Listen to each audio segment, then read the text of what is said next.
പ്രകൃതിയോട് ചേർന്നുള്ള യോഗ ശരീരത്തിനും മനസ്സിനും അതിയായ ശാന്തിയും ഉന്മേഷവും നൽകും. പകൽ മുഴുവൻ ഊർജ്ജസ്വലതയും സന്തുലിതമായ മനോഭാവവും നിലനിർത്താനും ഇത് സഹായിക്കും. നമുക്കിന്ന് ഗരുഡാസന അഥവാ ഈഗിൾ പോസ് എങ്ങനെയാണ് ചെയ്യുന്നതെന്ന് നോക്കാം. കാലുകൾ ചേർത്ത് വെച്ച് നിൽക്കുക. കാൽമുട്ടുകൾ പതിയെ മടക്കി വലത് കാൽ കൊണ്ട് ഇടത് കാലിനെ ചുറ്റിപ്പിടിക്കുക. വലതു കൈകൊണ്ട് ഇടതു കൈയും ചുറ്റി കൈപ്പത്തി തമ്മിൽ ചേർത്തു പിടിക്കുക. സാവധാനം ബാലൻസ് ചെയ്തുകൊണ്ട് കാൽമുട്ട് നിവർത്തി നേരെ വരിക. 30 സെക്കൻഡ് നോർമൽ ബ്രീത്തിങ്ങിൽ പോസ്ചർ ഹോൾഡ് ചെയ്യുക. 30 സെക്കൻഡിന് ശേഷം തിരികെ വന്ന് ഇടത് സൈഡ് കൂടി ആവർത്തിക്കുക.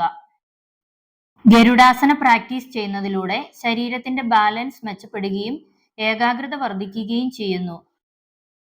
ബാലൻസ് പ്രശ്നമുള്ളവർ, ഉയർന്ന രക്തസമ്മർദ്ദമുള്ളവർ ഈ ആസന ഒഴിവാക്കുക. എല്ലാവരും പ്രാക്ടീസ് ചെയ്തു നോക്കുമല്ലോ. നന്ദി.